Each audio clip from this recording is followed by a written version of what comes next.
What's up, Vegas?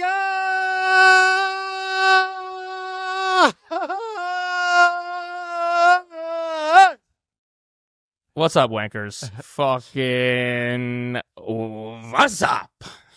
I usually don't hold my microphone, so I'm having fun with it. Yeah, I'm having a lot of fun with it because this thing is broken over here. For those of you watching on YouTube, and for those of you listening at home, my mic stand is broken, so I'm holding it. That's right. Because we're trying to embody the disheveledness of the Qatar GP, baby. I just kicked my desk. We're off to a good start here. We're off to a good start, just like this race was. What a fucking... Okay, before we get into the Steward shit, before we get into whatever, all the stuff that happened in this race, can I just say that I miss a street track? Go on. Just like this track, purpose-built, fucking sucks. It sucks. It's just bad. It's just... There was no passing. Even if the stewards didn't throw their fucking hats into the ring, this race would have been a fucking snoozer. No, Brian. The strategy, they didn't let the strategy come into play. There was a slow burn. It was supposed to be a slow burn. We were going to see if, an undercut worked or an overcut worked or, if someone maybe would have done a two stops, but there was a strategy race that we didn't get to see. That's what the purists will tell you. The purists could fucking suck my dick, dude, because this race sucked. And the sprint was trash. The race was trash. The whole thing, it's just like the good races are the street tracks. Sorry. Bring on the Santa Monica Grand Prix. Bring on the Central Park GP. Yeah. Bring them on. Bring on the Milwaukee GP. We need more U.S. races because the Vegas GP was lit. Yep. The street Miami was lit. Miami was lit. Baku was lit. Yeah. This year, Monaco was lit. Yeah. The races on the streets are fucking lit. Singapore. I mean, Lando won by 45 seconds, but still. Honestly, this race was lit too, though. Come on. This race was lit too, but before we get into how this race was lit, we got to thank our daddies of the pod. This is the Red Flags, brought to you by BetMGM. We're going to talk about this shit show that was the Qatar GP. Where should we begin? Well, I think I cut you off too quickly, Brian. I think we should just do one more victory lap for ourselves. This is why we're the best podcast in the business. We were the only podcast that's bigging up street tracks, and we were the only podcast that was bigging up the Vegas GP. The Vegas GP, now nobody has anything bad to say about it. You notice that? No one has a bad thing to say about the Vegas GP. I mean, come on. Yeah. You're right. Come on, no one's apologizing. No one's saying, we were wrong. We came out against it hard and we fucked up. And we owe America, Vegas, and the Red Flags an apology. Nobody's doing that. Nobody's walking it back. No. So let me just take a moment. Suck our own dicks for a second. So that's awesome. And you're right. The street tracks are the best. We're the only people that are saying that. All the fucking nerds are saying that it's purpose-built tracks. But no, street tracks are very underrated. And I thought that this was an excellent race. I thought it was an excellent race because when I talked about this on my green screen, when I watch racing, I watch it for the referees. I watch it. I watch it because my life is too fair. Right. Life is too fair. So when I watch my sports, I want it to be completely unfair. Yeah. I want to take a break from the fairness of life to watch something that's unfair. That's an escape for me to go from life, which is fair, but all kidding aside, I mean, I said it on our TikTok and Instagram. I think, they're always at the center of it. It's completely overblown. But I will say one thing, what I do love about this, what I absolutely love about this clusterfuck of the stewards and the race director is it's a rare case of because we just had an election. People disagree over what was the fault of the inflation. Was it his fault? Was it not? Inflation's very complicated. And it's hard to figure out where, what's whose fault, right? Right. Yeah. But But we can all agree, like the guy, he fired the race director, he fired a bunch of people, and then cut to, it's a disaster. Yes. It's like, there's no room for ambiguity. Everybody can agree that this guy is terrible at his job, that this is what you get when you fire 900 people, and then here's the other thing. The people weren't, that many people were talking about this. I just learned this guy who is not prepared to run an F1 race is also running the F2 race because he fired another woman who he just had hired. So it's like this guy is unprepared and overwhelmed at the same time. And it's amazing because it's so rare that we get to see such a straight line in causality. Yes. You know what I mean? Because like everyone's like, oh no, Biden didn't have control of the inflation. Yes, he did. No, he didn't. You know what I'm saying? Like COVID's his fault. No, it's his fault. No, this is 100% MBS's fault, and no one's disagreeing about it. This is one president that would be voted out 100% if it was a democracy by F1 fans. No one's keeping this guy in. No, it's beautiful. It's beautiful. And honestly, this race would have been a complete snoozer had none of this shit happened. Had the Williams mirror not just unforced error flown off the car. So James Vowles is in there too. Yeah. Which I love. That James Vowles, and they're putting back together this car with Scotch tape because they keep crashing it and they're approaching the fucking cost cap. That mirror just flies off the car on the straight. It's sitting in the middle of the track where if anyone's going to try to pass someone on that long straight, they're going to run over it. It's there for like multiple laps. And the irony, this is what I love, is the race director was like, if I stay really still and I cover my face, maybe this problem will go away and I'll be invisible. Because it's actually admirable. I actually admired this about him. Yeah. He was hoping he wouldn't have to throw a flag and fuck up the whole race. Like that's what he wanted. And then of course the great irony is that it ended up making it worse because Bottas way worse. Made it way worse. Not only did Bottas like clatter over it and then make the thing that wasn't dangerous actually dangerous. Yeah, the Streisand effect. Full Streisand effect. Full Streisand effect. Not only was that, but it was because of the yellow for that thing that then set the stage for Lando, idiot Norris. Well, Lando's like, I would have lifted if I'd seen it. I'm not an idiot. Well, I was like, well, you didn't see it, so you are an idiot. Although to his defense, Coulthard and Palmer, they were like, is it a yellow? Is it a yellow? Is it a yellow? Is it a double wave? Like they seemed unclear on what it was there. So that seemed like a bit of a shit show. And then they gave him the death penalty, but we're getting crazy. They gave him the death penalty. After he had it's so funny with being a Lando fan, but it's just like then all of a sudden he has a great start. He has this great start. He's actually challenging Max. He's right with him on some of the restarts, and yet all just completely undone. Because Max has proved that, like, he's like, oh, we're snitching now. I'm actually the best snitch of all time. You don't want to be snitching on me because now all of a sudden I'm Big Pussy from The Sopranos. I'm wearing a wire and I'm bringing down the whole organization because he fucking sniped Lando behind him. Yeah, he kind of caught a stray from George Russell's stray because who Lando's really mad at this weekend is George Russell for Max. Yes. Who Max is really mad at is George Russell for tattling on him. And then he's just like, all right, that's how we're playing it. These are the rules for sure. Remember when Lando one time after the race, when Max overtook in a virtual safety car or safety car or whatever, and he was like saying congratulations to Lando, and Lando was like, "You're not allowed to overtake over the safety car, right?" Yeah. Yeah. This was a little bit of payback for that he was just like, Snipe, gotcha. You shouldn't be this close to me. I slowed down on the straight. You clearly didn't. And then they play back his onboard, and you're just foot pedal to the metal. Yeah, but apparently if you watch on. Max is on board, it's like it's such bullshit. It's just like it's literally like it's like this. It's like you're pinned and then you lift for a sec. It doesn't actually make it any safer. Right. Venkers, as you know, we have teamed up with BetMGM this season, and we are using BetMGM lines to make all of our picks.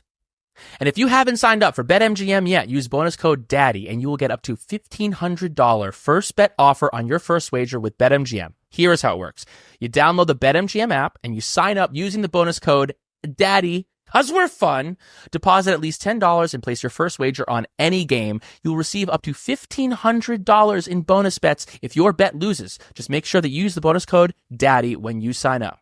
Don't forget, if you haven't signed up for BetMGM yet, use bonus code DADDY and get your first $1,500 first bet offer today. See BetMGM.com for terms. 21 and over. U.S. promotional offers not available in New York, Nevada, Ontario, or Puerto Rico. Gambling problem? Call 1-800-GAMBLER. Available in the U.S. Call 877-8-HOPE-NY or text HOPE-NY for New York. Call 1-800-NEXT-STEP for Arizona. 1-800-327-5050 for Massachusetts. 1-800-BETS-OFF for Indiana. 1-800-981-0023 for Puerto Rico. First bet offer for new customers only. Subject to eligibility requirements. Rewards are non-withdrawable bonus bets that expire in 7 days. In partnership with Kansas Crossing Casino and Hotel. Don't forget, if you haven't signed up for BetMGM yet, use bonus code DADDY and get your $1,500 first bet offer today. We talked about the penalty. We talked about the sprint race and the qualifying already on our perfect Patreon that not too many of you signed up for, which was sad. But you should go subscribe to patreon.com/TRFpod. Link will be in the description. If you want the full instant reactions to quali and the sprint.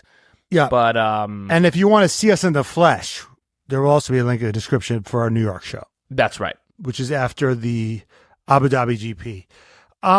So anyway, yeah, we covered that, but so the inciting incident of this whole thing, was Max was in a warm up lap, and I think Alonso, it seems like he stopped short, and then Max stopped short, and then George decided instead of also stopping short, because George wasn't going on a fast lap either. George did this whole like, whoa, swerved out of the way, being like, wow. There was a bit of it seemed like a bit of a dive, like a football dive. A full flop. He flopped. It seemed like he flopped. And then he got it on. Like the goalie has the ball and he's like running up to kick it, and then a guy just like runs into him and is like, oh. Yeah. It was tough. It was tough. And then Max gets pole, which he was really happy about. Yeah. Because for some reason, these guys, they find little things like, oh, we haven't gotten pole in a while. Yeah. So the way he cheered and the happiness, because I don't think he'd gotten pole since like Austria or something like that. Yeah. So this was big for Max. It was important to him. Yes. It was like, and then they took pole away from him. George took it away from him on a bullshit technicality. This is like when they killed John Wick's dog. Like, it's just a fucking dog. It's not a big deal. You killed John Wick. You took Max Verstappen's pole? Yeah. You know what I mean? That he hasn't had since, it's like a weirdly important thing to him because he's got to make shit up at this point. Because he's got fortune, he hadn't gotten pole in a long time. So this felt big to him. And you took it away. You killed John Wick's dog, and then he was pissed. And it's funny because we want it both ways, right? We get mad at Lando for being nice to Max. Like, why are you being nice to Max? What the fuck is your problem, dude? Don't you have a killer instinct? And then George does that shit, and we're like, idiots. What are you doing? Right, sure. You can't win against him. You're either too nice or you fuck with the dog now. You're dead. Right. He's gonna kill you. That's an interesting point, because maybe because at this point I think everyone's wondering, like, what can anyone do to stop this kid? After the race, they were talking. It was like Hinchcliffe and Jolyon Palmer. And Laura Winters was like, what can they do to get past him? And then they were both like, I don't think there's anything to do. There's nothing. there's just no way of doing it. But maybe the way to actually get Max is to do a little bit of what Lando's done. You got to be a little bit Machiavellian with it. You got to be like Iago. You got to be like nice, and then you gotta fucking stab him in the back. Oh, you think Lando's playing some kind of long game here? I don't think he's playing a long game, but I don't think Lando is that, devious or forward thinking, but maybe that is the way, because if you're not like ready to just like go full guerrilla mode with him, because George seems like he is. George is like ready to do that. But here's the difference. George doesn't have the talent. Right. George does not have the talent. He's got the killer instinct. He's got the attitude. It doesn't seem like he's had the talent, although he's been much better this year. And to his defense, I don't think that Mercedes car sucked. So I don't think he was beating Max anyway. Right. So it was also one of these things where it's like, why, for what? You're going to get pole for what? You don't really have the pace this weekend anyway. Then Max just gets him on the fucking start. So now Max hates you forever. Great. Good. And well done. Max, well done, George. So Max does now hate George forever. If you don't know, this was Max's quote after the race, after he won, in response to the way that George behaved after qualifying. He says, "I was quite surprised when sitting there in the steward's room what was all going on. It was honestly very disappointing because I think all of us here, we respect each other a lot. I've been in that meeting room many times in my life and my career with people that I've raced, and I've never seen someone try to screw someone over that hard. For me, I lost all respect. I found it ridiculous how George wants to make sure that I got a penalty. You know what it is? He acts decent in front of the camera here, but when you talk to him personally, he's a different person. I can't stand that. In that case, you can better fuck off." Damn. It's over. Over for him. Dude, it's over. Dude, that's like a dead man. That's like listening to Kendrick Lamar's new album and like he drops a line about you and you're like, "Oh fuck. Oh fuck. I bet Snoop Dogg." Yeah, he needs to pull a J. Cole and try to fix this. He fully needs to pull a J. Cole and be like, "No, like you're the king. Like I really don't want the smoke. I do not want the smoke." In the new album that Kendrick just dropped. Yeah, he's pissed at Snoop, right? Because Snoop he's pissed at Snoop Dogg because Snoop Dogg he reposted Drake's diss, I think. Yeah, Snoop Dogg I think it was like trying to play a little bit both sides with the whole Drake Kendrick thing, which I think a lot of people on it. He's saying that like a lot of people didn't congratulate him about the Super Bowl. That like Kendrick's the same way. Like Kendrick's like he needs like very little impetus to get upset. Like when you actually like look at the beef, like Drake didn't do that much. Right. To Kendrick. Drake had the audacity to say that he was one of the 3 best rappers alive. Yes. And Kendrick took that personally. And Kendrick said, "I took that personally." That is exactly right. That's what he did. And, so Snoop Dogg immediately, because in the song he says, like, Snoop said this, "I pray it was the edibles." And then Snoop Dogg on Twitter was like, "It was the edibles. It was the edibles. It was the edibles. It was the edibles, Kendrick. I'm sorry. I swear to God. I'm sorry." Well, because he probably holds Snoop to a higher standard because it's like Snoop's Long Beach, Snoop's L.A. Snoop's L.A. Like, how dare you? Dude, he looked up to Snoop. Snoop at some concert, Snoop like was like, "It's in your hands. I hand over the crown LA to you, crown King. or whatever. The L.A. crown to you, King." So yeah, George Russell has now made an enemy for life. For all you hip hop heads, I understand that Drake did sneak dissing and he was do a lot of subliminals to Kendrick. I understand that. But all in all, Drake actually helped Kendrick's career, like from a macro standpoint. No, Kendrick just has always hated Drake's vibe. And I think hate Max the way hates that you walk. I hate the way that you walk, the way that you talk. I hate the way that you dress. And what Max has now said in this quote is that what he hates about George Russell is the way that he walks, the way that he talks, not the way that he dresses, but I can assume that he maybe hates the way that he dresses. It's the way that he behaves himself, that he's one person in front of the cameras, he's another person behind, off camera, which is, and this is Max's. That's my thing. I think me and Max are the same. Am I Dutch? Dude, I mean, I might your be girlfriend's Dutch. family's Dutch, so. Yeah. I might be Dutch. I mean, I think he's like, if you're going to be a prick, be a prick 100% of the time. Yes. Like Alonso is kind of a prick 100% of the time. He's prickly 100% of the time. Max is prickly 100% of the time. Yes. George, what he's saying is we got it. George is telling Max is what Max is implying is that we got an Ellen DeGeneres situation going on. And by the way, they don't look unalike, the two. Totally. George is giving an Ellen DeGeneres energy. 100. George could absolutely host that show. Yes. George dances with every guest. Yes. I could see George interviewing the fucking, Costco guys and the Rizzler and kind of like, being nice on camera. Then afterwards they go to shake his hand and he's like, do not touch me. Right. That's just the George Russell. Making Taylor Swift uncomfortable just constantly. Yeah, no, I think he's implying it's an Ellen DeGeneres situation. Yeah, he hates him. Wow, it's so amazing that he said that. it's amazing. And now that you think about it, like, who do we see George chumming it up with? Like, kind of nobody.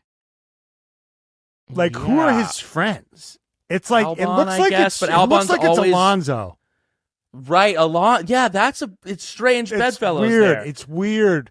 I mean, it's interesting. It's interesting that like Lando and Max talk about their friendship a lot. But Lando, it's weird that Lando's not closer with George or Albon because they all were in F2 together, weren't they? Yeah. F3. They all came through the same. So I find that kind of interesting. I'm reading into that a little bit, but yeah. Also, like George is like he's the head of the drivers' union, right? I mean, I don't know. Yeah, I mean, George is a politician. George is a politician. That's the vibe, and he's kind of like he kisses the babies and he shakes the hands and he's a Mercedes man, but then behind closed doors, who knows what the fuck is really going on there? Right. I think we like his Machiavellianness. I think we like his kind of like. Well, he's actually how much so of an enigma he is. He's actually so bad at it. That's what's fun about it. Right. Because he was like, he is Mr. Mercedes. He is like, he does carry himself like a British Steve Rogers, right? He carries himself like Captain America, but British, right? A British version of Chris Evans in that movie. But then, like, in the race, he's like, "Why the fuck did you put me on the hard again? What the fuck? Are you like the impudence comes out a little bit on the radio, right?" And when he's cool, he says, "Oh, sugar," but like when he's the slightest bit angry, he'll throw out the C word. He will. Yeah. That's also why Christian said "yabba dabba doo" after quali, after Max got pole, because that was a fuck you to George. Yeah, taking the catchphrase of the guy who fucked him over. So you think George should do the smart thing here and just apologize, and be like, I was wrong. I don't know what got over me, and just like sort of J. Cole his way out of this situation. Yeah, or does he go? I mean, it's like at a certain point, if you're in Vegas, it's about gambling. Like, when do you kind of say, I'm throwing it all, I'm going all in? Does he just kind of roll with this, embrace I'll step up to the plate and try to be the guy to take on Max and to not have Max as a friend and to have an enemy on track with Max?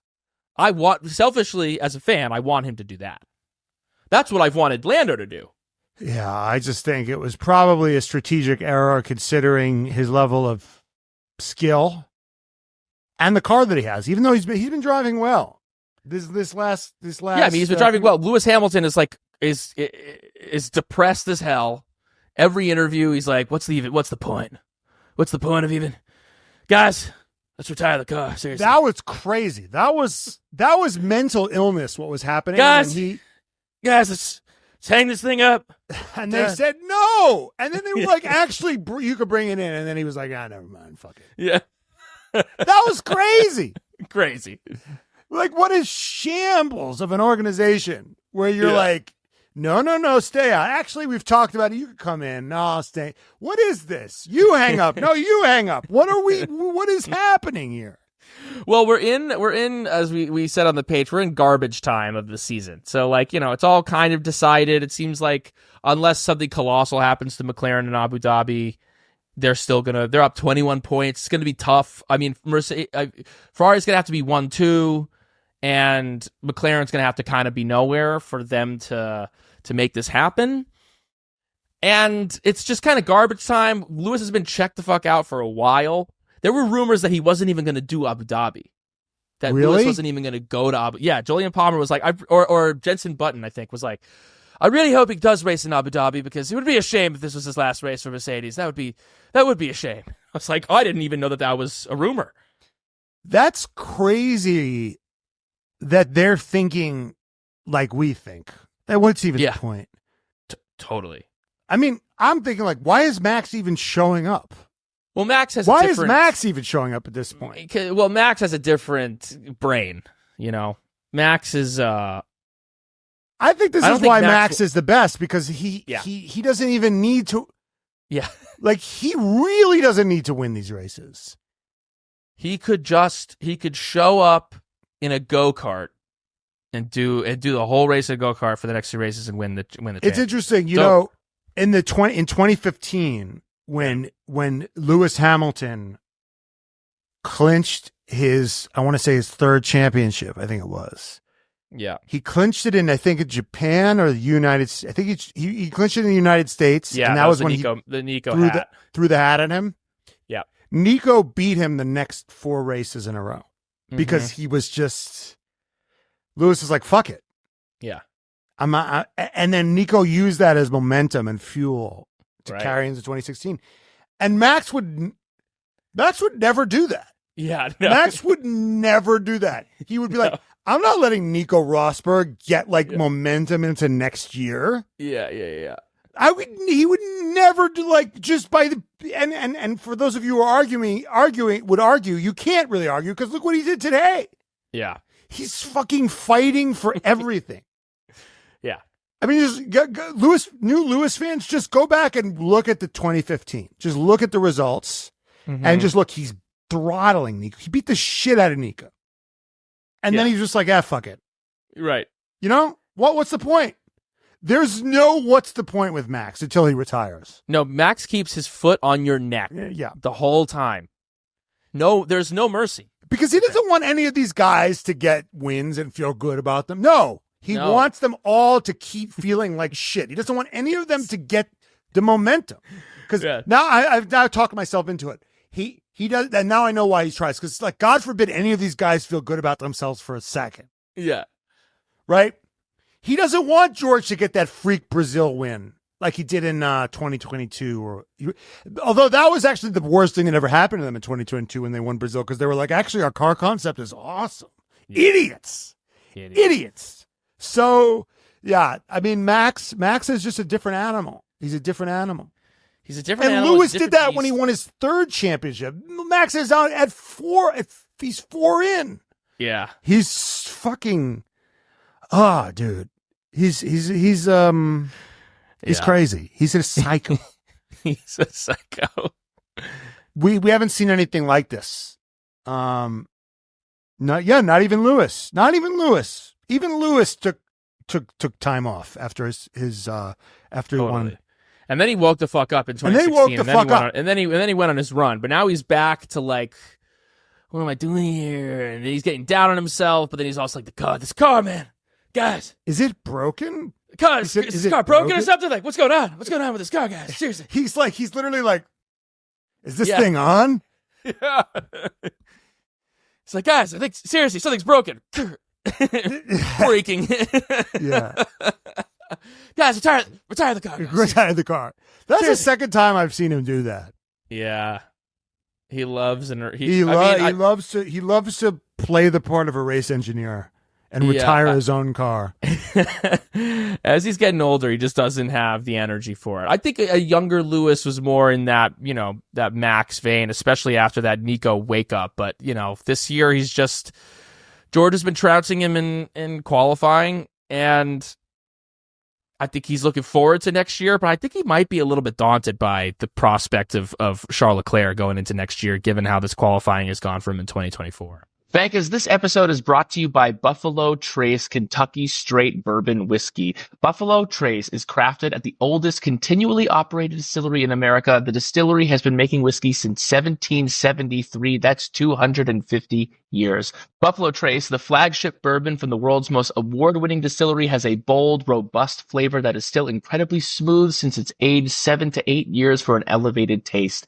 Ahead of the next race, grab a bottle of Buffalo Trace and discover for yourself why this whiskey wins so many awards. Drink it straight or try in a Buffalo Old Fashioned. Buffalo Trace, American-made, family-owned, and always perfectly untamed. Buffalo Trace Kentucky Straight Bourbon Whiskey, 45% alcohol by volume, proudly produced at Buffalo Trace Distillery, Frankfort, Kentucky. Vankers, we are taking a break from this episode to talk to you about our newest sponsor, Chomps. Chomps is the perfect snack. It's my favorite snack to bring with me on race day. With 10 to 12 grams of protein per stick, it's a good source of protein and high quality protein at that. You got to make sure that what you're putting in your body, it's high quality, and with Chomps, it is. Also, 0 grams of sugar and 100% grass-fed and finished beef. That's what you're getting with Chomps. And on top of all that, it tastes good.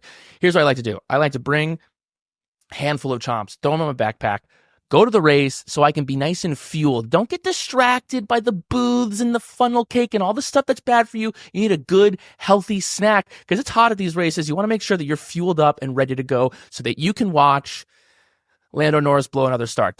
Listen, but Chomps helps me get through those races. It helps me get through those races with their delicious, delicious sticks. And if you want to learn more, you can go to chomps.com/redflags. The link will be in the description. It's once again, chomps.com/redflags. Learn more and get your Chomps today. Now back to the show. Yeah, I don't know. You can look. I mean, look at what's happening with Ocon. Like he's just nowhere. They're getting rid of him. They're like, you know what? Why don't we just start Doohan now? Because when you're in a lame duck situation, I guess it's just so hard for the team to rally around you, for you to get your dick up. Right. It's crazy. It's crazy. Apparently. So yeah, this is the I think I don't know how confirmed it is. It seems to be heavily implied that in Abu Dhabi, Esteban Ocon will not be driving for Alpine. Jack Doohan will be in the seat. Apparently the negotiation was Ocon wanted to drive in the Haas test after Abu Dhabi, like on the Tuesday following the race. And he went to Flavio and he was like, hey, like, I know I'm not like allowed, but I'd like to go drive the Haas car because even though I'm still technically under contract for you guys. And Flavio was like, okay, but what do we get in return? And apparently what Flavio wanted was Ocon out of the fucking car and Doohan to be in there to get a little bit of momentum going in. However, this battle for sixth place is right there because right now in the constructors, Alpine's at 59 points, Haas is at 54, and RB is at 46. So RB seems to be basically out of it, barring a miracle in Abu Dhabi. But we know that, Yuki got fourth at Abu Dhabi in 2021. Right. Let we forget. Yes. So it seems to be Alpine and Haas battling for this sixth place, and I really want Alpine to do it. Because I have a Gunter Steiner. No, I wish nothing but bad things on Haas. So. Yeah, of course. Yeah. I want Alpine to do that. Meanwhile, Pierre Gasly. I think Doohan's about to get his face ripped off. You think? I mean, look what he's doing to Ocon at this point. He's driving out of his. He's driving well. He's driving well, really well. And how great was Doohan in F2? I mean, did he light the world on fire? I don't think he did. No, we'll see. We'll see if all the. I mean, look, I'm happy to be wrong. Also, apparently, Gasly holds the welcome statistic of having 0 inflicted crash damage for the Alpine team so far in 2024. That seems right. He's had no. Well, he literally crashed with Ocon in. Yeah, didn't they crash? He crashed in Monaco. I don't know if it wasn't bad, but it definitely. Ocon's fault is what Jenny's saying. I guess it's the people that have gone in there be like, who's really at fault here? They've blamed Ocon for that. Fuck yeah, I'm all for that. But yeah, I mean, this race was crazy. This race was crazy. I mean, we just saw so many penalties that that I'd never seen before. Well, one place, I was like, a one-place penalty that just so seemed bizarre, arbitrary. Totally. It just seemed like they wanted to give him something, but they didn't want to give him too much. Well, they wanted for George Russell to shut the fuck up. Is what they probably wanted. Seems like in that meeting, George was not leaving. It's like you're at a restaurant. Yeah, they're like, give him the penalty. He'll lose it immediately anyway. Yeah. Just give him a fucking. We were in Vegas, right? And I was playing blackjack. Yeah. And at one point, I went to say stay, like I don't want another card, but the dealer thought I touched the table and wanted to hit. So that's she your did story, that, huh? and I was that's like, your story. And I was like, no, I didn't do that. I didn't. And then she looked at me like I fucking hate this kid so much. She was so tired, was hating her life. Called the guy over. I was George Russell. I kind of pled my case. And then she flipped over the card, and her card beat mine anyway, and I lost the hand anyway. And it was like 10 minutes. It wound up taking like 10 minutes. I got my way. What I need to know is lost. How much money was riding on this handle? Like $50. Okay. 25 or $50. How are the people at the other people at the table feeling? They didn't necessarily care that much, but some of those tables are dark, just filled with people in their own. Those people don't care about much anyway. Yeah, exactly. Something, anything, right? No, George being honorary Karen of the day, maybe early, but it's a transitive property Karen because then later Max was Karen, so an eye for an eye makes the whole world. Asked to see the manager. Yeah, right. Exactly. The drive-through penalty was insane. Just like every 5 seconds, there was a bring. Stewards are looking into this. Bring 5-second penalty. Bring. It was just like, can we just take a second? Meanwhile, uptown, the wing is just the mirror is just sitting there, and they're not doing shit about it. Right. Oh. I mean, everyone knew. Everyone saw that wing on the track and said, you got to do something about that. That is insane. That is, it's not technically on the racing line, but that people will be driving over that. Yes. And for this new race director, 2 weeks in, to not do anything about that is just, it's a fireable offense. But the person who really should be fired is the guy who fired the first director in the first place. I mean, it's crazy. And then, Mohammed bin Sulayem has been in the press kind of like talking shit about the drivers as well. In an interview with Reuters, he suggested that drivers should stick to what they know best. Do we have to tell them when something in the team changes? Do they tell us? We have rules. We follow our rules. We don't follow someone else's rules. Simple as this. Based. Dude, he also fired he also fired gas. He also fired like people from his auditing community or something because he proposed that they make a discretionary fund for the president to like bestow money onto other racing clubs. I'm like, so you're literally building a patronage account so you could buy votes? Crazy. And there was uproar about that, and he fired people. I mean, it's just a joke. Yeah, and apparently he said that drivers shouldn't care where the money goes. That's what he was quoted as saying. Don't worry about it. Don't worry about it. I got it. That's trust crazy. They me, shouldn't bro. care. They shouldn't Trust care me. where their money goes. That's like a politician saying you shouldn't care where your tax money goes. Yeah, he said the drivers are getting over $100 million. Do I ask them where they spend it? No, it's up to them. It's their right. We do whatever we want to do with our money. It's our business. It's also with them and their money. It's their business.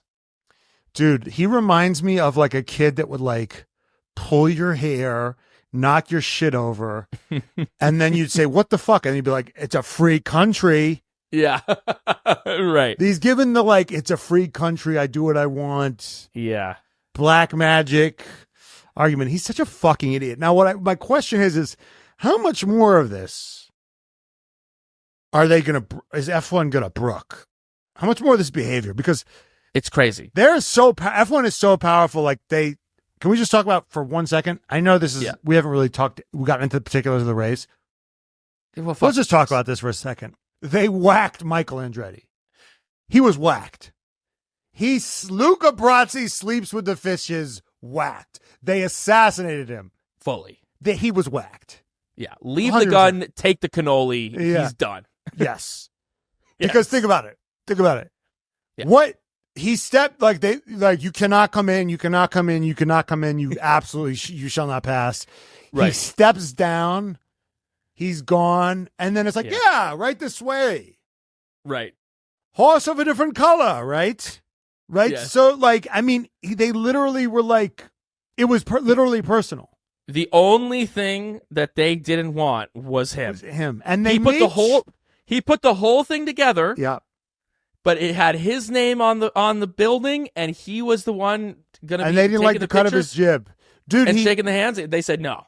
It was like when Moses did you know Moses? He led the Jews in Egypt for 40 years. Yeah, but he got right to the 1 yard line. I don't know how it took them this long. Yeah. To get to the land of milk and honey. God goes, you could take them to the point, but you'll never enter. I mean, that's some petty shit. Yeah, bro. He took them he delivered them all the way from Egypt. Because he did what again? He struck he struck a stone to get water out, and God was like, "Why didn't you just ask for it?"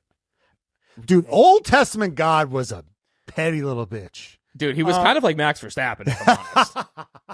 Max Verstappen's giving Yahweh, he's giving Yahweh Old Testament. Vengeful motherfucker. Yeah. Say, no, you do not go into the steward's room and act like that. And then in front of the cameras, you say one thing, but behind closed doors to me, you say another. You want everyone to think that you're a nice guy when in reality, you're fucking not. I hate, dude. By the way, I'm so on Max's page. I've met a lot of people whose public persona is like, ew, hey. And then and then you meet them in private and they're just like the worst people. Yes. Me, I'm like this kind of all the time. Right. Pretty much. For better. I'm not saying it's good. Yeah. But at least you know what you get. What you see is what you get. The best is Tim Dillon. Tim Dillon's the greatest because Tim Dillon's everyone's like, I don't get it. He's so nice. Right. He's so nice in person. You meet him, he goes, "Oh, it's nice to meet you. Delightful to meet." And then he's just a complete sociopath on the air. Well, I think it is true that people whose work is super cookie cutter and is super brand safe and lovely and sweet and nice, behind the scenes they're evil and they're bad and they're crazy and they're psycho. Meanwhile, people whose work is crazy and out there and just wild, then you meet them, you're like, they're totally normal, they're totally sweet. Yeah. And you would it's because they get it out in their work. They don't have to it's like if you don't get it out, you gotta in life as a person, you gotta get it out.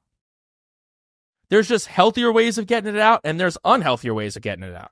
And Max gets it out on the grid. He does. He takes his whole fucking life out on these 19 other people. Yeah. And then he's normal. He's like, "Hey, do." Yeah, that's a Yuki thing too. Yuki does that too. Screaming on the radio, and then afterwards he's a little precious. That was sad. He qualified so well, and then it just seems like he didn't have the pace. Yeah, this was a rough day as a Yuki fan.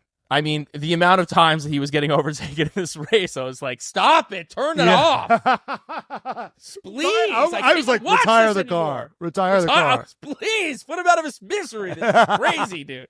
Old Yeller. It was Old Yeller. And he started so well. I think he gained a bunch of places right at the start. He started 9th or 10th. He made it to Q3, I want to say. And then he gained 4 places. And I watched that onboard. It was like a cunt hair from a massive wreck, a couple of times. He's putting his car in between motherfuckers. He's zipping around. He's waiting till the last minute to go left or right. And he's almost rear-ending people. And then to just get taken out like that, just to not have the pace. Yeah. I mean, the car was nowhere. When Magnussen overtook him, I was like, "Oh, here we go!" And dude, dude! I'm telling you, he is better than Hulkenberg now.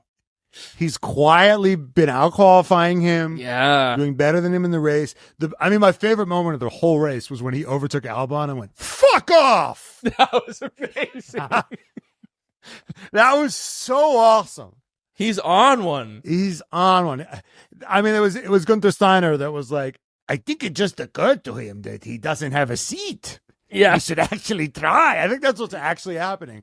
He's like, maybe I should. It sucks because if he was doing this all year, I think he still has a seat next year. Right.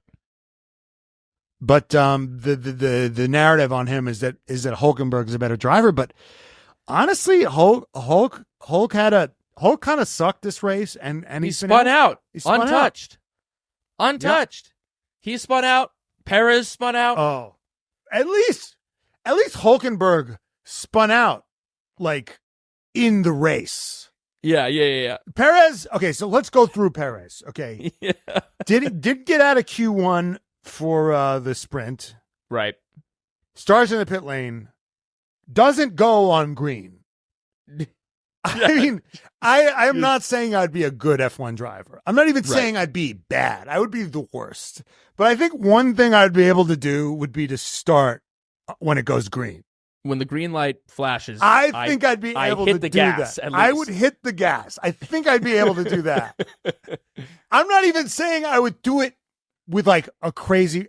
I actually think I have pretty quick reaction time, but I'm not saying I would start immediately and then drive off. But yeah, that was crazy. And then he spins in the race. Spun on the restart or the safety car, didn't he? I think it was during the race, but it wasn't on green flag. He definitely didn't spin during green flag. Really? I'm telling you. Hold on, let's look this up. He said he lost drive. Yeah, it was during the second it was like during the restart. Because his tires He says he lost drive, but that didn't cause him to spin. Right. No, he just spun. He just spun.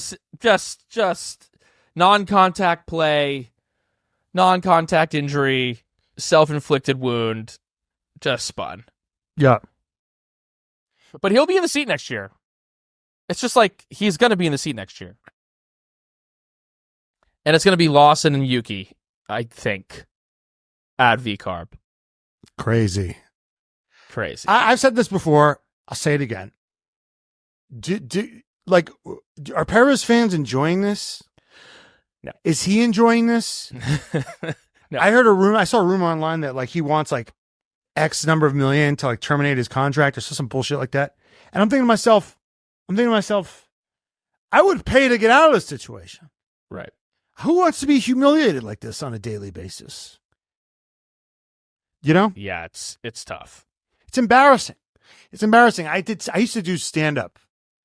And I did a bringer show, which is you get all your friends to come. I think you might have even been there, Brian. I thought you were probably even there. At the Gotham. Yeah. I did a bringer show and I was about to go on. It was my first show at a real club. Yep. And I'm about to go on and they touch my chest and I say, "Yo, sorry. 1 second." Jim Gaffigan just showed up. Yeah. And this was like when Jim Gaffigan was like at his peak of his powers, like, yeah. Oh, I'm so fat. I eat lots of McDonald's. And everyone was like, ha ha ha. This is when he was the king. Yeah. And he just went up and he just like crushed for like 20 minutes. And then I went on and nobody cared. Well, what was funny, because I from the audience, I'd seen you do that set before, and it was a good set. You had good stuff, but you got up there, and it was as if you were like a kid who like had to read an apology to the class. Right, I didn't want to be there. You blew through, you sped through all your jokes. You didn't like pause for laughs. You didn't pause. You were literally just like, I'll just retire. I'll just go fuck myself. Retire the car. You were in full Lewis. Right. Because your 5 minute set, I think you got done with in like a minute and a half. You were up there for like maybe 90 seconds. And then you're I like that's my black- and time. Then You're I like, got that's my drunk time, and- guys. And they were like, Yeah. no, it's not. You still have 4 minutes left. Yeah. I felt so bad. I felt Yeah. so horrible. But like, because I didn't want to. Who wants to be humiliated like that? Who wants to be shown up like that? Right. You got to be a fucking masochist. Yeah. Some people have that kink, you know.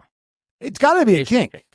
Vankas, not only does Cash App sponsor our favorite perfectly branded Formula One team, but they also make it easier for you to save money so you can do the things you love, like going to an F1 race. Listen, to be honest, we thought that Cash App was just a way to send people money. Hey, Cash App me for that. But it's a way faster and simpler way to bank. You can start saving with as little as $1, no hidden fees, no minimum balance requirements, no account fees.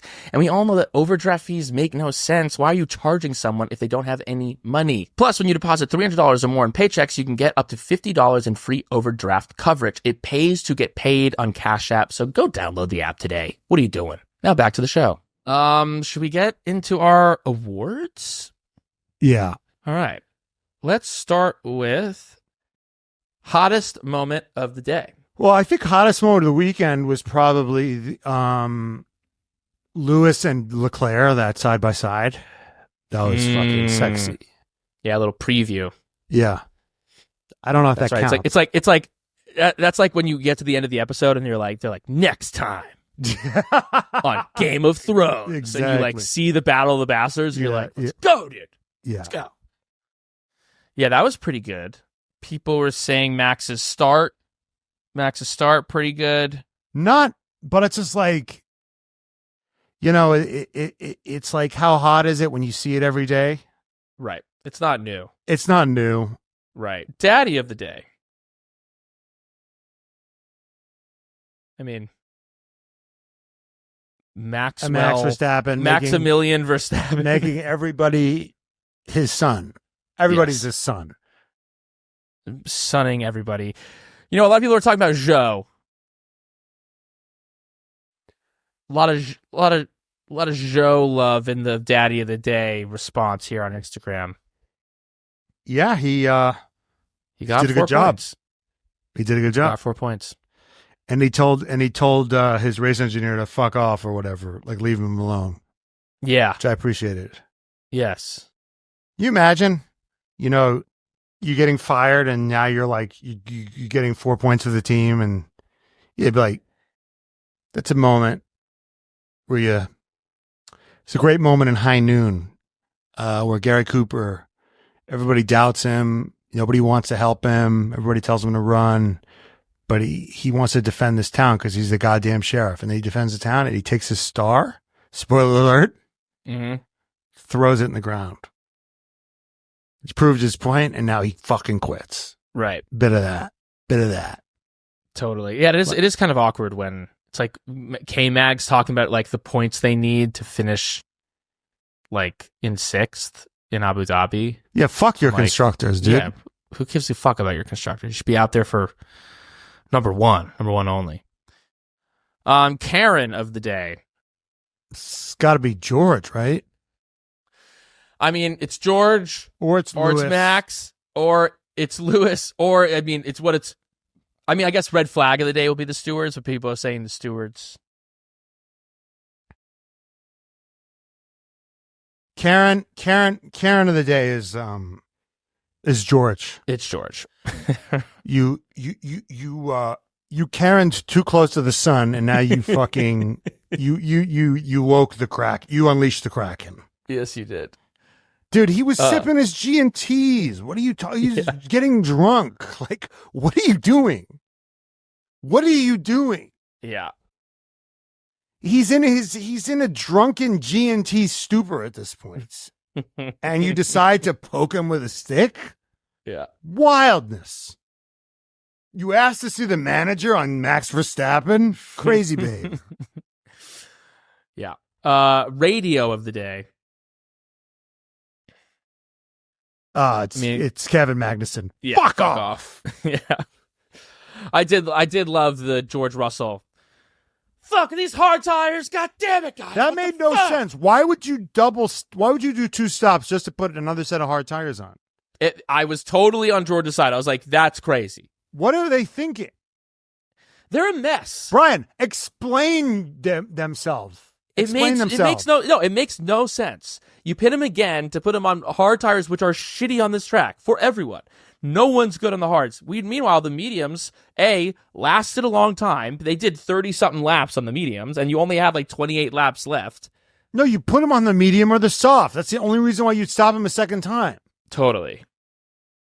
You put the exact same tire. It was crazy. It made no sense. It makes so little sense. Do you think that was their plan, or you think they just did it by accident? Who knows? They're a fucking... I don't know which one's worse. I don't know which one is worse, to do it by accident or on purpose. Yeah. I mean, they clearly did it on purpose. They just... Mercedes is like a team that's so in the computer. They're like your office that brings on AI like a little too soon. They don't know how to use the force. They just like are so in the telemetry that they like don't know which way is up. That I think that they just like looked at it and they were like, well, there's 28 laps left. We couldn't put them on a used medium that has 4 laps on it already. So ever since there's been a technical regulation change and a cost cap, they've sucked. Yeah. And that speaks to just bad management. Yeah. Bad management. Ever since they can't just throw a ton of money at all their problems. Be like, which car should we develop? How about all of them? Yeah. Right? Ever since that's been a thing, they've sucked. Ferrari seems to have gotten a handle on it. Red Bull seems to have gotten a handle on it. Red Bull obviously has gotten a handle on it. Ferrari seems to be McLaren. Yeah. Mercedes, nowhere. And what's so funny is that their car doesn't even suck. It's great under very specific circumstances, and they don't know why. When the computer, when the track is similar to fucking how a sim or a computer would say that it's supposed to be, they're just like, it's your office that like all of a sudden your boss is AI, and then you have to like, then all of a sudden you have like an issue. And they're like, "Have you tried this?" And it's like, "No, I need to talk to a person. Can I talk to a what's crazy? Human being?" Is we used to clown Toto about that. Like everyone would be like, he insists on the toilets being perfectly clean. Yeah. Right. Emphasis on that sounds like, you start from the toilet and you work your way up. How dumb does that sound now? Yeah. That you're like inspecting the toilets every day and your car sucks. It just seems stupid. Yes. Like Toto Wolff is just like on his hands and knees expecting like the grot in the grooves in the tiles of the toilet. Yeah. It's like, dude, you're in 4th place. What are you doing? Right. Because the truth is that they would develop like an A spec, a B spec, and a C spec. Yeah. They would just throw millions of dollars at their problems, and they're literally like Brian in Vegas with the zero sides pod concept. They're literally like on tilt, trying to win it back. Yeah, craziness. So they blow it in 2021, right? Mm-hmm. Probably should have won that year. They got pipped by Verstappen, but it happens. Yeah. 2022, they come out, they say, everybody's got a target on their back, right? Yeah. They're you know what? It was interesting because I think that they were kind of the mind, we'll get him his 8th next year. Whatever. Mm-hmm. We'll get him his 8th next year. What's the big deal? They show up with the zero side pod. George Russell says, looks freaking fast. And then it was so funny. Lewis Hamilton looks at it and he goes, it's different than everybody else's. So he knows, like, he's like, why is ours different than everybody else's? He's like, either we're way better than everybody else or we're fucked. Yeah.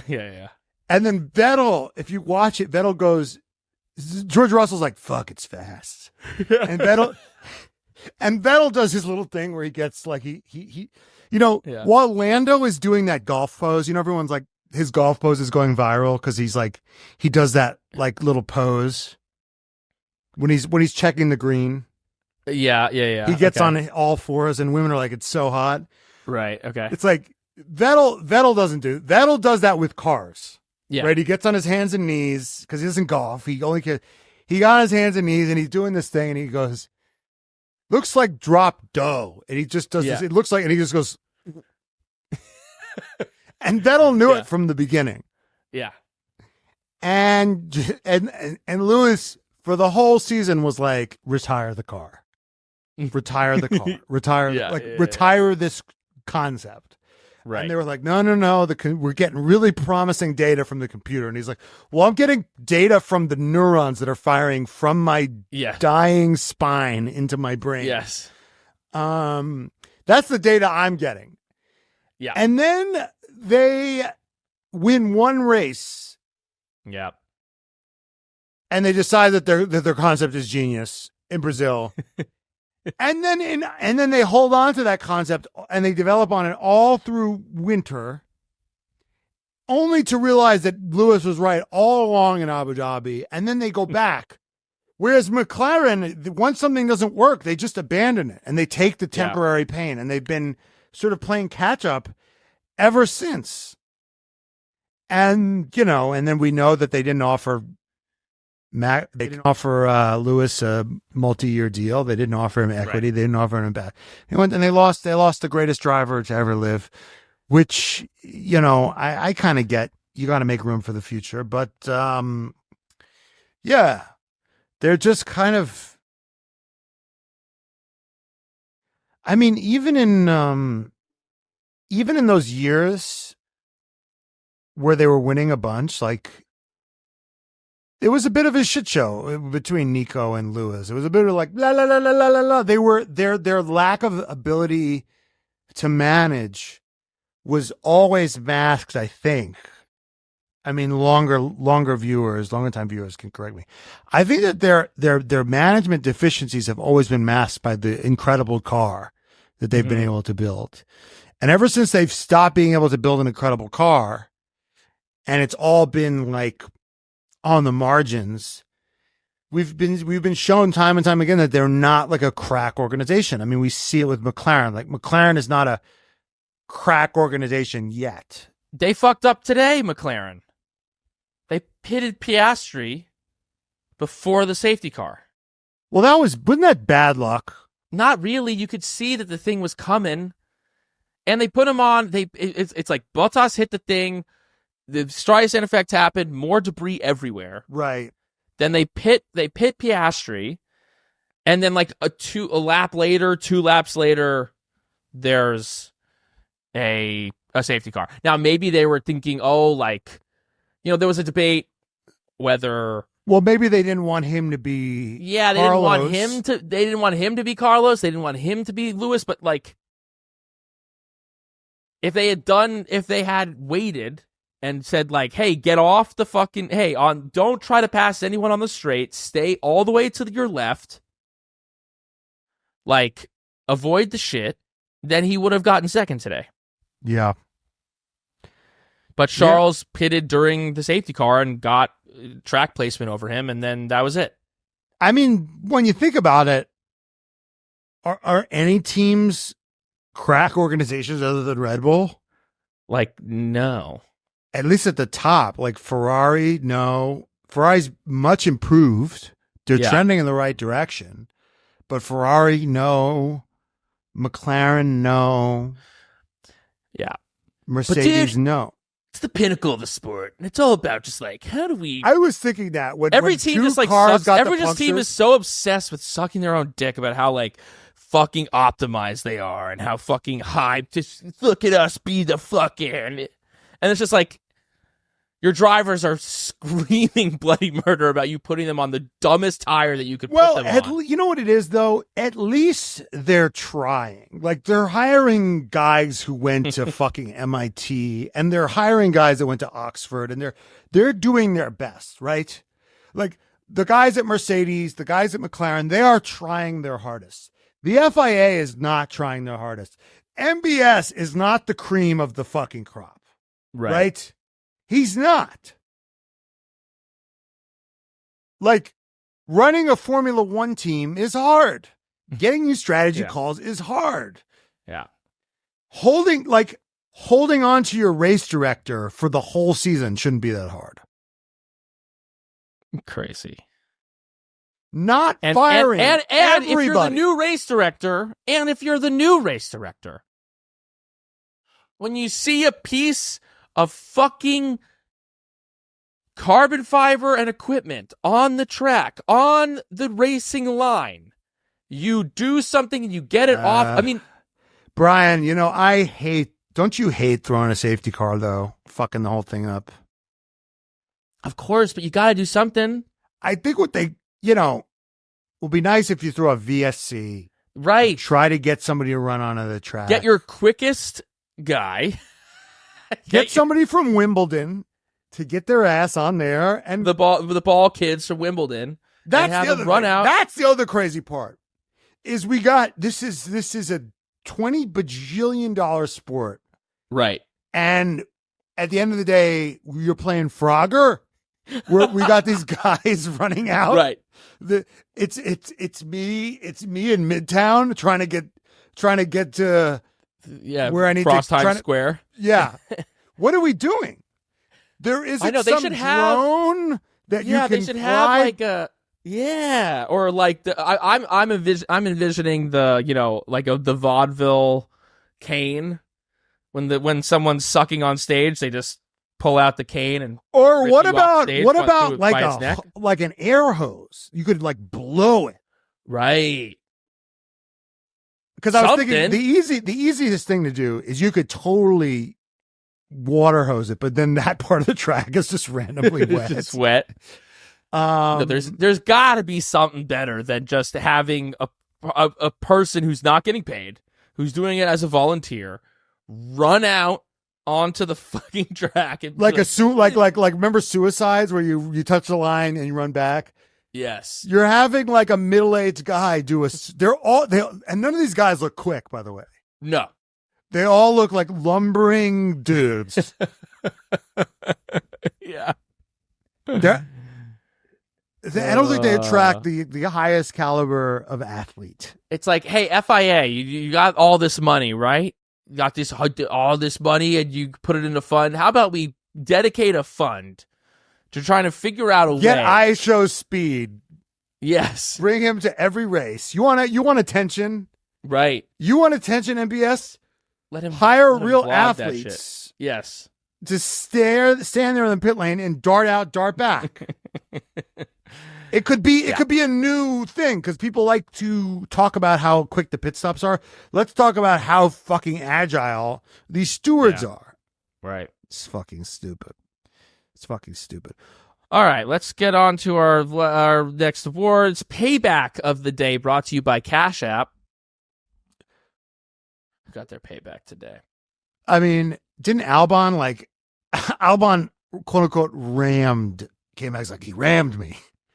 Mm-hmm. Using like Viking terminology. I loved it. Right. Like how boats ram each other. I could say that. But what was that? What's his beef with Albon?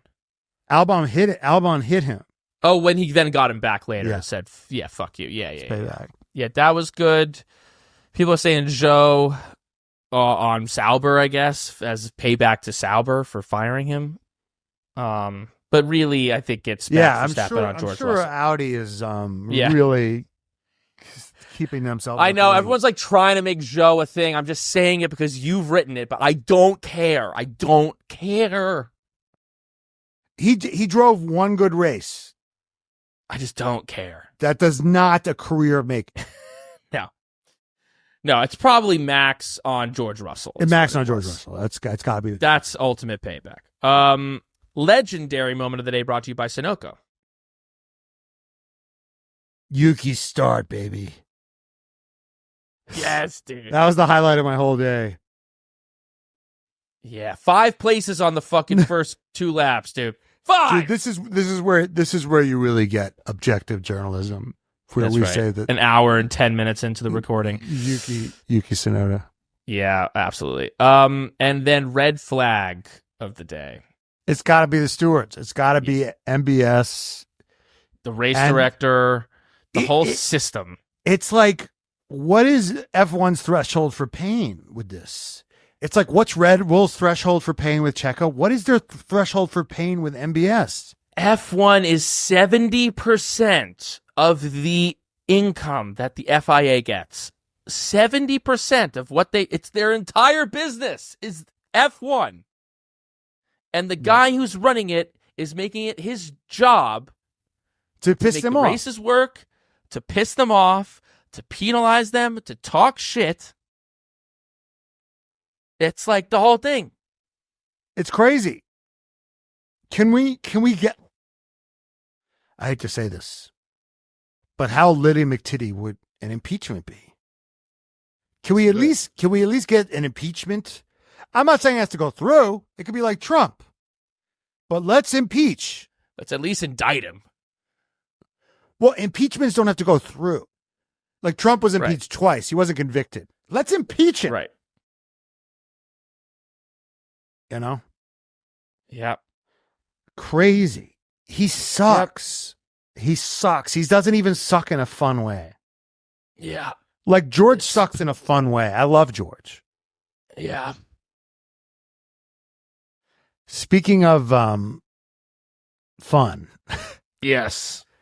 We had some fun the other day on our Patreon. Do we want to try to recreate it? To recreate the magic? I think it's maybe worth it. We were discussing, the Wicked movies out now.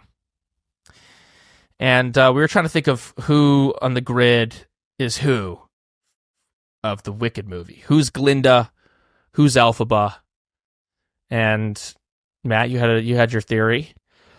I think at least the 2024 season that the Wicked Glinda Elphaba dichotomy was Max is Elphaba and Lando is Glinda. Because think about it. Lando is so Glinda, right? He's glossy. He's popular. Everybody loves him. He's attractive. He's, he's got like 100% approval rating. Yep. But ultimately, not that powerful. Yeah. And Max is Elphaba, right? Max is weird. Nobody likes him. He's from a weird country. Everybody's like, you're Dutch. What the hell is even that? Difficult relationship with his parents. Relationship with his parents. Doesn't care what people think about him. Or at least that's the vibe he gives off. Yeah. Nobody likes him, but deeply powerful. Yes. Scary powerful. Yeah. And I thought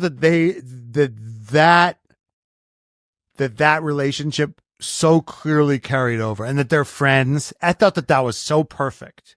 Yeah. That they are wicked. And that the defying gravity moment was Brazil. Was Max in the wet in Brazil. Max in the wet in Brazil was defying gravity. Was ultimate defy. Everyone's against him. Everything's not going in his way. Yeah. Then he finally says, something has changed within me. Something is not the same. I'm through with playing by the rules of dry weather on a track. Too late for racing fair. Too late for DRS. It's time to trust my instincts. Close my eyes and guess. And then, so if you care to find me, look towards P1. As my father told me repeatedly, racing cars shouldn't be fun. And if I'm driving dirty, at least I'm driving free. To those who ground me, MBS, the entire kind of Red Bull organization, this shitty car, Lando, McLaren, everyone around me, take this message back from me. Tell them how I am defying my shitty car. I'm Now flying I'm high. defying British bias. Yes, defying British bias, and Ted Kravitz can fucking suck my nuts. And everyone in the UK, from Ted Kravitz to Croft Day, is ever gonna bring me down. And then Lando's like, I hope you're happy. all of the British pundits come out, and Mohammed Salayam and the entire FIA, they go, look at him, he's wicked, get him. Bring me down, so we've got to bring him. Oh, down. Wait, simply lovely. Yeah. Simply lovely. Simply lovely down. Woo! Woo! Yeah, dude. Yeah. It was probably better the first time we did it on the Patreon. Subscribe to the Patreon. Yeah, if you want to hear the OG version of that, this is just like a fucking bullshit rehash. So you go join the Patreon. All right, let's wrap this episode up. Fuck, marry, kill this podium. Max, Charles, Oscar. What are you doing? I'm killing George. Fucking. George he's not in the podium. You're just killing George. You're just going. Yeah, why not? George. Yeah, sure. He's already dead, Matt. He's already dead. Wait, what was the podium? It was Max. Max Oscar. wouldn't let you kill George. Max would be like, he's mine. He's my. He hasn't suffered enough. It was Max, Charles, and Piastri. I would never kill Max because I would just fuck it up, and then he would. Yeah, he wouldn't. He's unkillable. He's unkillable. He'd be like Maximus in the first scene of Gladiator, where they try to kill him and he just murders everyone. Yeah. I think I'm marrying Oscar, fucking Max, and killing Charles. Yeah, I'll go there with you. I'm with you. I'm not going to attempt to kill Max Verstappen. I will die. That is true. Okay, and then predictions. Abu Dhabi, final race of the year. We are doing a live show in New York City. If you are in the tri-state area, be there or be square at the City Winery Loft. Link will be in the description. Fucking buy tickets. They're going fast. Abu Dhabi, what's happening?